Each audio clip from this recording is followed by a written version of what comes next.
पुरी नेबलदास मठ परिसर में 2026 जनवरी 19 रु 23 पर्यंत पुरी श्री जगन्नाथ पंचरात्र कथामृत और श्रीराम महायज्ञ अनुष्ठित होब। यार प्रथम प्रस्तुति बैठक मठ परिसर में महंत डॉक्टर रामचरण दास जी महाराज अध्यक्षतार अनुष्ठित होता।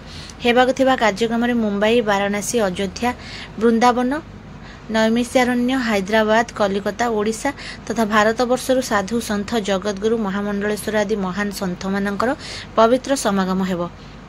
ଏହି ବୈଠକରେ ବିଭିନ୍ନ କମିଟି ଗଠନ ହେବା ସହିତ ଗଜପତି ମହାରାଜଙ୍କ ଦ୍ୱାରା ଉତ୍ସବ ଉଦ୍ଘାଟନ ଓ ସମାପନରେ ଓଡ଼ିଶାରେ ରାଜ୍ୟପାଳ ଯୋଗ ଦେବାର କାର୍ଯ୍ୟକ୍ରମର ସୂଚନା ପ୍ରଦାନ କରାଯାଇଛି।